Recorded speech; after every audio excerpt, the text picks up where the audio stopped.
CM Revanth Reddy Davos పర్యటనకు బయలుదేరి వెళ్లారు. తెలంగాణకు భారీ విదేశీ పెట్టుబడులు తీసుకురావడమే లక్ష్యంగా ఈ పర్యటన సాగనుంది. తెలంగాణ ప్రభుత్వం ప్రతిష్టాత్మకంగా రూపొందించిన next gen life sciences policy 2026-30 ను దావోస్లో ఆవిష్కరించనున్నారు.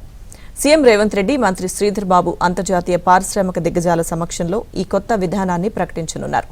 లైఫ్ సైన్సెస్ రంగంలో తెలంగాణను గ్లోబల్ హబ్గా మార్చడమే ఈ పాలసీ ప్రధాన లక్ష్యం. 2030 నాటికి ప్రపంచంలోని టాప్ 3 లైఫ్ సైన్సెస్ క్లస్టర్లలో ఒకటిగా తెలంగాణను నిలబెట్టాలన్న లక్ష్యంతో ప్రభుత్వం ఈ విధానాన్ని రూపొందించింది.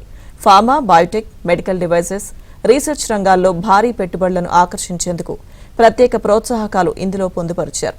ఫార్మా రంగంలో ప్రతిష్టాత్మకంగా భావిస్తున్న గ్రీన్ ఫార్మాసిటీ రోడ్ మ్యాప్ను కూడా ఈ పాలసీ ద్వారా స్పష్టంగా ప్రకటించనున్నారు.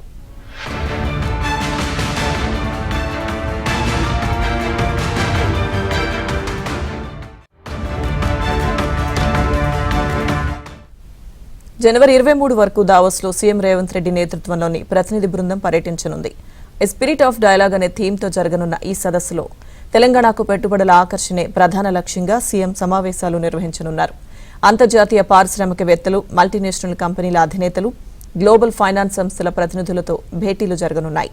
ఆర్టిఫిషియల్ ఇంటెలిజెన్స్, సెమీకండక్టర్లు, life sciences, green energy, aerospace, IT, data సెంటర్లు, లాజిస్టిక్స్ వంటి కీలక రంగాల్లో పెట్టుబడులు సాధించడంపై ప్రభుత్వం ప్రత్యేక దృష్టి పెట్టింది. తెలంగాణలో పరిశ్రమలకు అనుకూల వాతావరణం, మౌలిక సదుపాయాలు, నూతన విధానాలను సీఎం రేవంత్ రెడ్డి అంతర్జాతీయ వేదికపై వివరించనున్నారు.